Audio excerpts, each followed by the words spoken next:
It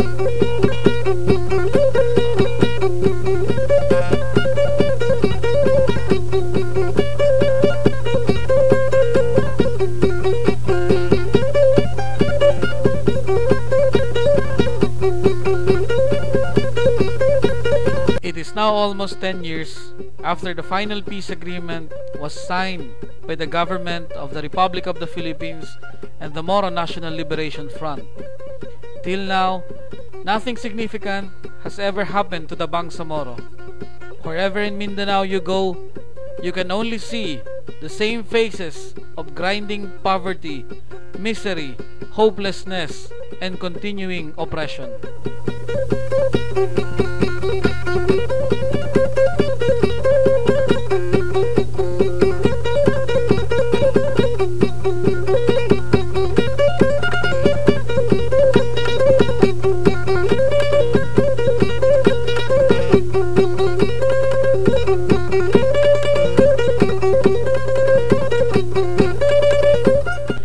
On September 2, 1996, we thought our problems in Mindanao will be solved at long last. We thought we could govern ourselves in true autonomy. We thought we can improve our living even just a little bit. We thought we do not have to carry arms anymore and fight the government again. But, as everyone here knows, things went wrong even before the ink used in the agreement could dry. The Southern Philippines Council for Peace and Development, an implementing mechanism, was no more than a paper tiger which became a factory for useless resolutions no one cared to listen to. Thanks to Malacanang, who reduced through an executive order the powers that the council should have. As in the past, the so-called autonomous region in Muslim Mindanao, which Malacanang used to entice the MNLF, was extended as just a big recruitment agency that can pay only for salaries and some perks of its officials.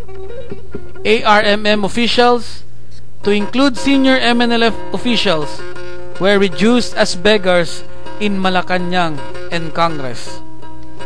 The latter, which was obligated to pass an amendatory law that would incorporate the terms of the agreement, dilly-dallied for 5 long years. Worse, it came up with a new law that castrated the agreement. Malacanang rammed this law into the throats of the bangsamoros through a hastily and unilaterally organized plebiscite. Even the President of the Philippines, Gloria Macapagal Arroyo, did not dare sign Republic Act 9054 to wash her hands of the palpable defects of the new autonomy law. What was more obvious, though, was the absence of economic development that the government promised through a mini Marshall Plan. Till now, the bangsamoro live in lands they do not own. Sometimes, they have to live in houses erected on stilts just high above the water, where they wash themselves and few things they can afford to own.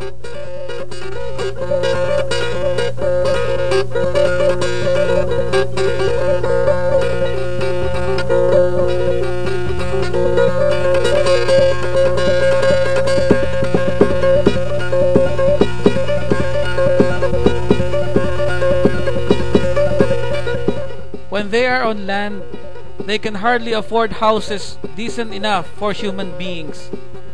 No electricity, no safe water, no paved access roads.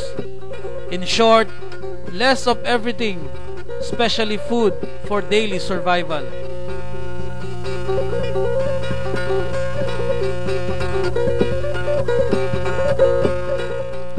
And this is because of the widespread lack of jobs and the discrimination against them by the Christians and Chinese who are well off than them by virtue of their political and economic lordship over the bangsamoros.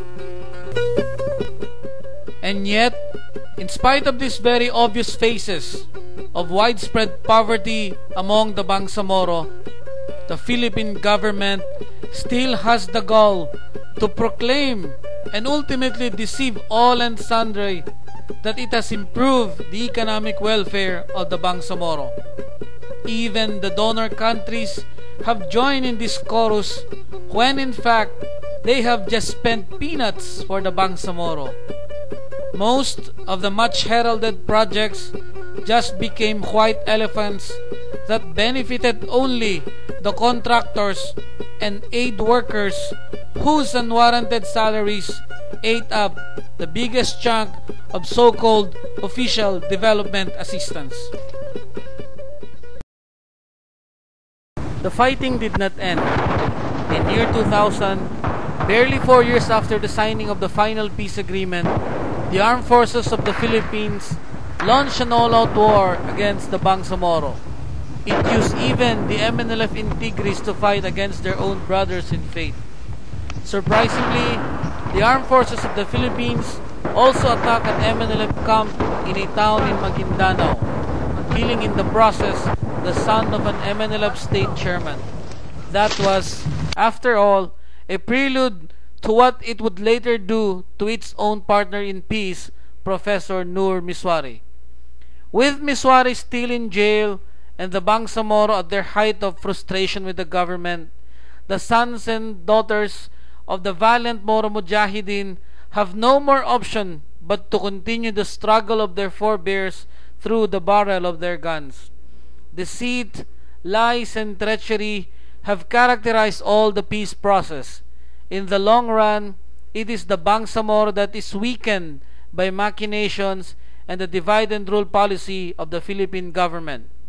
If the Philippine government continues on this path, and if the international community, especially the Ummah, would no longer care for our deplorable plight, then we are free to cast the yoke of oppression and deception that all the agreements have unfortunately tied our hands to our own ruin and perdition.